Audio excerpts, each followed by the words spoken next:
Good evening, everyone. Just before we start Derech Hashem, since Chanukah is tomorrow night, I would like to share a short idea I heard from Tzvi Berkowitz a few years ago. So we find that by mitzvahs, when you perform a mitzvah, there's a certain amount of money and a certain amount of effort you have to put into performing a mitzvah. So, for example, when it comes to performing a positive commandment, one has to give up a fifth of his money to be able to do it. So if it's very difficult, let's say 1 year, to find an esrog or a lulav, one has to pay a fifth of his money, up to a fifth of his money, to be able to purchase a lulav and esrog. Beyond a fifth of your money, you don't have to pay. Now, when it comes to not violating a negative prohibition, so let's say someone says if you don't eat this bacon, you're going to lose all your money. You have to lose all of your money. All right, but you don't have to lose all your money for a positive commandment. Now, when it comes to losing your life, you don't have to lose your life for any mitzvah except for Gili Arayah, Shvichos Damim, and Avodah Zarah, idolatry, murder, and certain acts of sexual immorality.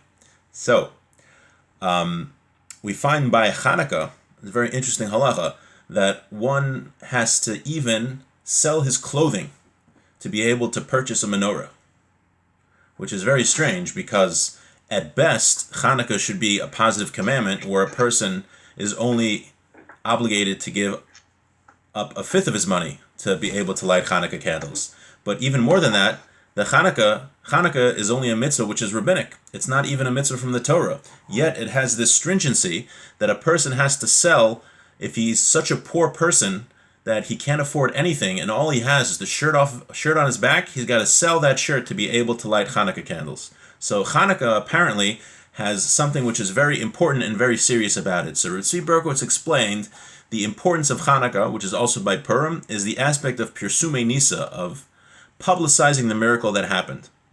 And he explained that the miracle that happened to us, when we celebrate Chanukah, we're not simply thanking God for saving us. That is an aspect of it, but that's not the main idea. And he cited the Ramban, the famous Ramban in Parshas Bo, that said that there used to be a lot of ideas in the world, a lot of heretical ideas. People believe that either there was no God, they believe that there was a God, but he doesn't know what's going on in the world. And even if there is a God who knows what's going on in the world, he doesn't interfere. He has nothing to do with the world. There's no such thing as reward and punishment. He could care less with what's going on. So when the Jews left Egypt and God performed miracles for the Jewish people, he destroyed all of those views to humanity. God showed the world that not only does he exist and he knows what's going on in the world, but he's actively involved with people's lives and he cares about humans and he's involved and he punishes the wicked and rewards the righteous. So the idea of a miracle is to show these ideas that there is a God and he's involved in the world. And that is the basic idea of Judaism, that we believe there is something higher, there's something more in this world, that there is a creator, that there's something spiritual, that we strive in life for more than just the physical. We strive to get close to Hashem. We strive to do what's right. We strive to perform the mitzvos because there is a commander. There is a God who commanded us to do mitzvos, that he exists. And that's what a miracle does. When God interferes with nature and changes nature from the normal way, he demonstrates to the entire world that he exists and that he's involved with humanity. And this was an idea that the Greeks railed against. They didn't believe it. And that's why they were so against the Jewish people. They just believed in the physical. There's no such thing as spiritual.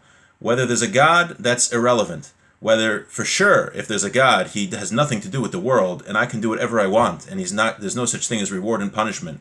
So the miracle of Chanukah, by the oil lasting for 8 days, God showed, and by changing the normal physical order, God showed that these ideas of the Greeks and all of these heretical ideas are false, and that there is a God who cares about what we do, and that he commanded us in mitzvos, and he cares that we follow the mitzvos that he said, and that we don't violate the sins which he told us not to. Just a short idea about Chanukah, and that's something we've been learning in Derech Hashem, Hashem's hashgacha. That's all based on this idea that Hashem, we've been talking about for the past several weeks, how Hashem rewards the righteous and he punishes sinners. Now, we did learn that it might not be apparent in this world, because we've been learning about Tzaddik V'Ralo, Rasha V'Tovlo, that sometimes certain tzaddikim, certain righteous people, will suffer in this world, and certain evil people will prosper in this world, because later on they're going to get the reward or punishment. And based on certain small actions that they did in this world, they will be rewarded or punished here. But there is, what is clear from everything we've learned in the Ramchal, and it's a fundamental idea of Judaism, is that God is just, and He rewards us based on our positive actions and punishes us, chas v'shalom, for our negative actions. So let's just continue where we left. I'm going to go a little bit back from where we left off last week. If you have the name in Derech Hashem, it's page 208, and we are on section 2, chapter 3, number 1. And we were mentioning, the Ramchal was mentioning how God created in the world, He made good aspects and bad aspects, or that they exist. For example, certain midos, gaiva, haughtiness, that's something bad. Anava, humility, that's something good. Rachmanis, mercy, that's something good. Achzarius, cruelty, is something bad. And we said that God created different situations in the world so that these midos have a chance to express themselves, and that human beings could have a choice whether they're going to follow the good midos or the bad midos. So let's continue where we left off. Derech Mashal, for example, Im lo haya ashirim v'anirim, if the world wouldn't have rich people and poor people, lo haya makom l'shiyeh ha'adam merachim v'lo achzari, there wouldn't be an opportunity for people to be merciful and for people to be cruel. Ach ata, however, now, hina yunusa ha'asher ba'ashro, the rich man will be tested with his wealth. Im yisachzer ala ani hatzarich lo, will he be cruel to the pauper? O im yirachim alav, or will he be merciful to him? V'chein yunusa ha'ani, the poor person will also be tested. Im yistapik b'muad shebiyado v'yode lelokav o lehefech, will the poor person thank God for what he has, that he has enough to eat and to survive, or will he reject Hashem?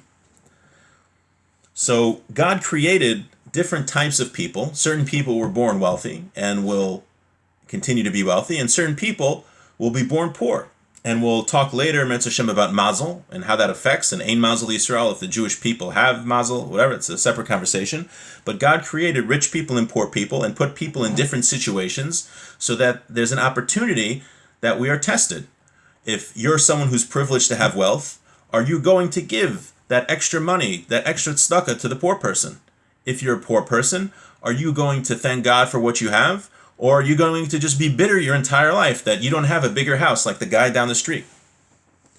So God created all of these situations so that there is an opportunity for all of these tests and all of these tikkunim to happen. Od, and there can also be a test for the wealthy person.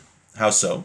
Liros im yarim bo libo. Is he going to be haughty? Will he be gaivadik? Sometimes people with a lot of money think they're very important, and it's a big nisayon, a big test for them. Are they going to let all their money get to their head, or are they going to acknowledge that really God is the one who's in charge? Or maybe sometimes a person is wealthy, he can afford every luxury he wants. He can go on cruises. He can indulge in every type of entertainment that exists. He can afford it. So, is he going to do that, or is he going to devote time to avodas Hashem, to serving Hashem? A poor person doesn't have the money to do those things, so it's not such a test for him. Is he going to go to shul and learn, or is he going to go to a cruise? He doesn't have enough money for a cruise, so of course he's going to go to a shul to learn. But the rich person who's sitting and learning, even though he has all this money to do anything he wants, that could be a very hard test for him. And with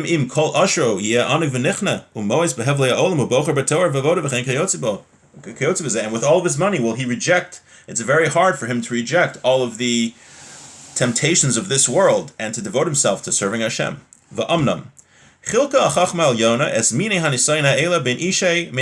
God separated these different tests to different types of people. Like he saw in his great wisdom that is befitting. And therefore each person has an individualized test and an individualized battle with the Yetzer Hara. And that's his mission in this world. And he has to overcome it. V'yudnu ma'asav v'midas dino yizbarach kfi hamasa asher nitan lo be'emes b'chol b'chinoisav l'tachlis adiktok. And God is going to judge that person, each person, based on his specific set of challenges that he was given. Like we've mentioned, all of us were born in different times, in different places, in different family situations, in different financial situations. We all have different strengths and different weaknesses, and each one of our particular chalents of our positives and negatives, nobody else has. So we each have a specific battle to fight the Yetzer Hara that nobody else has in the entire universe. And we are the only people that can be successful in that battle. And when we are successful in that battle, that makes a tikkun for the entire world. And based on how successful we are in our particular battle, Hashem is going to judge us. So for a person to say, oh, I'm such a big Talmid Chacham, I learn 14 hours a day, that guy only learns 4 hours a day, I'm going to have a bigger place in Olam Haba than him, that's not the correct way to view it, because, well, maybe Hashem created you with the ability to sit and focus for a long time. Maybe he created you with great intellect. Maybe he blessed you with a lot of money, and you have the ability to sit and learn 14 hours a day. Whereas that guy over there, who learns 2 hours a day, he's not so intelligent, he has ADD, he doesn't have a lot of money, but nevertheless, he pushes himself to just learn those 2 hours, and those 2 hours could be more beloved to Hashem than the 14 hours you do, because really, maybe with your talents, you could be learning 16 hours a day, just as an example. So we can never rest on our laurels to assume, I'm better than that guy, so I'm going to have a better place in Olam Haba, because really we don't know. That guy could be struggling much more than you are, and be according to his struggles, accomplishing much more. Maybe you could be accomplishing more. And also the same thing, we shouldn't feel bad just because, somebody else is better than us in certain ways. Maybe he was blessed with greater talents. We should only be comparing ourselves to ourselves, because that's the only measure of what we can do. And he writes also here from Reb Chaim Friedlander in the footnote that each one of us was the particular challenges that we have, that we all have these different challenges.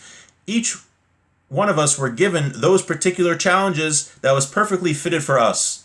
Meaning, our avodas Hashem, God put us in the specific situation that we needed for our specific avodas Hashem. That's where God put us. And if God wanted us to struggle through poverty, that's what we have to struggle through. If God gave us a challenge, God forbid, of being sickly, that's what he wanted us to struggle through, because for us, for our neshama, that was the best thing. And he writes also something we've mentioned, that since all of us have these specific challenges, nobody else in the world could do what we can do, because no one else was given our specific situation. So we mentioned that Rav Elyashiv can't do what we can do because Rav Elyashiv wasn't born in our set of circumstances. So only we can make a tikkun for our thing that nobody else can. And also it's important to remember, somebody, I remember my Rosh Yeshiva was once talking about a particular Jew, a very holy Jew that did a lot for Klal Yisrael. And somebody said, oh, he was the Gadol Hador, he was a Gadol B'Torah. And I think my Rosh Yeshiva mentioned, I don't remember the exact words, but no, he was a very holy Jew, but he wasn't the Gadol Hador. And he says, you don't have to be the Gadol Hador to make a difference in the Jewish people. Just because, we're not the greatest Torah giant in the generation, doesn't mean that we don't have something significant to contribute to the Jewish people and to the world. This particular person that my Rosh Yeshiva was referencing, he wasn't the Gadol Hador, but he transformed a large aspect of the Jewish people because of his particular strengths and what he was able to accomplish. So we each have our specific mission and our specific strengths and challenges that we have to overcome, because God saw that it was fitting to give us that specific situation. All right, let's just finish this section. V'hinei zeh ka'avdei hamelech shekulam odim l'mishamto. This is like the servants of the king, that they're all ready to serve the king. Now you have a king, and he has many, many servants. He's got his soldiers, he has the people the footmen in the house, he has the guards of the palace, he has his ministers, and all of these different people are needed to make the kingdom run efficiently. And he gives each one of these people a specific assignment. That between all of these people, the mission, the success of the kingdom will be accomplished.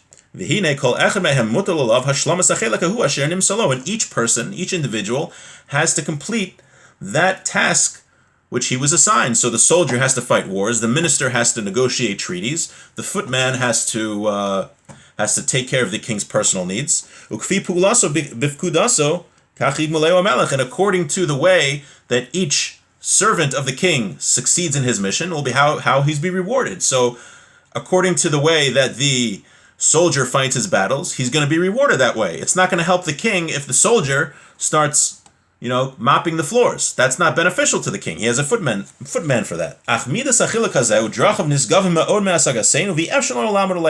the specific details of this, of how Hashem gives one person this challenge and that mission, and another person a different mission, to understand that is beyond our comprehension. Only Hashem's wisdom knows that. That's above all. That is above all of our intellect. She arasam v'hi sidrasam ba'ofen hayoser shalim. Hashem made all of these different assignments based on His divine wisdom, and He says, I think here, that even the prophets didn't know exactly why different people were given different things, and he says here, quotes from also Das Tunas and Reb Chaim Friedlander.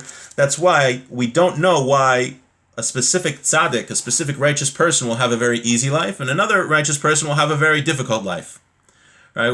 Even though we explained earlier the general concept of why a tzaddik might suffer in this world, we can't say, tzaddik A suffered in this world because Hashem put him here because of X, Y, Z, and tzaddik B didn't suffer because of that. We don't know why specific things happen. We don't know why God gave us our specific missions, but what we do know is that based on our neshamas, based on what is most befitting to us, God put us in a situation and gave us certain talents and challenges that is most befitting, that we can be most successful in our avodas Hashem, and our success is measured according to how we complete our specific missions and challenges, not based on how we do somebody else's job. And that's why we can't compare ourselves to anybody else. We can only compare our own success to us. We know how well we are doing compared to what we could do. We could always push ourselves further to accomplish more.